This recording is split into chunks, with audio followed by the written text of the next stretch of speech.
La médiation angolaise est organisée entre la République démocratique du Congo de Tshisekedi et le Rwanda de Kagame. Pourquoi? La raison est très simple.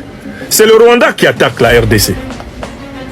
Et il faut que mes frères et sœurs rwandais de tous les bords politiques s'unissent à nos frères et sœurs de RDC pour dénoncer Paul Kagame. Alors, quelle est la raison pour laquelle il attaque la République démocratique du Congo? Cette raison a été donnée ouvertement par Nicolas Sarkozy de Nagui Bokcha, Paul Stéphane. Sarkozy a dit ceci. Il a dit que le problème qui se pose entre le Rwanda et la République démocratique du Congo, c'est que le Rwanda est un État petit, mais surpeuplé et pauvre en ressources naturelles, alors que la République démocratique du Congo est un État immense et sous-peuplé, mais riche en ressources naturelles. Sarkozy dit donc que la solution est la suivante.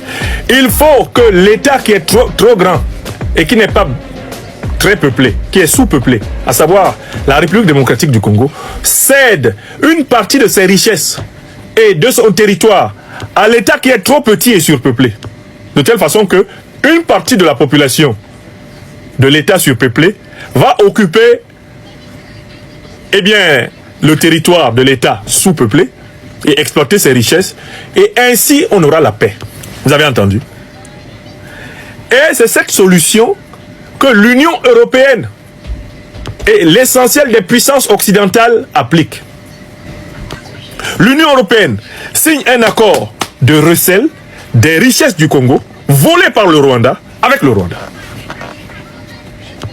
Donc on sait très bien que le Rwanda et l'Ouganda jouent le rôle en réalité d'arracheurs des ressources naturelles congolaises pour les brader aux multinationales occidentales. Voilà le modèle.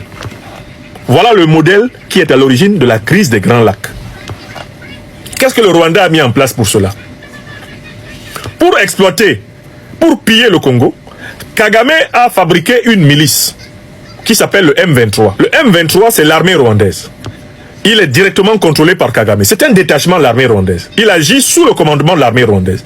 Mais le M23 est chargé de simuler son appartenance à la nation congolaise. De telle façon que la guerre entre l'armée congolaise, le FARDC, et le M23 soit présentée comme une guerre congolo-congolaise.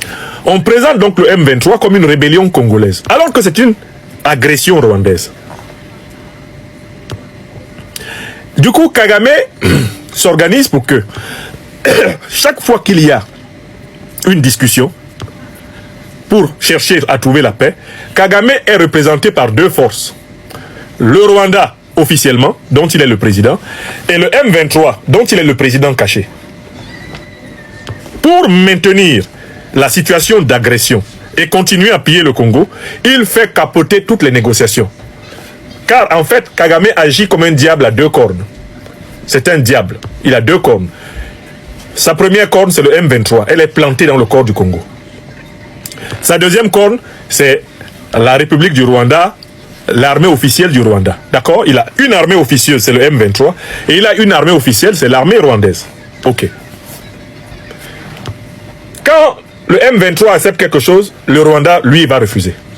Quand le Rwanda accepte quelque chose, le M23 va refuser.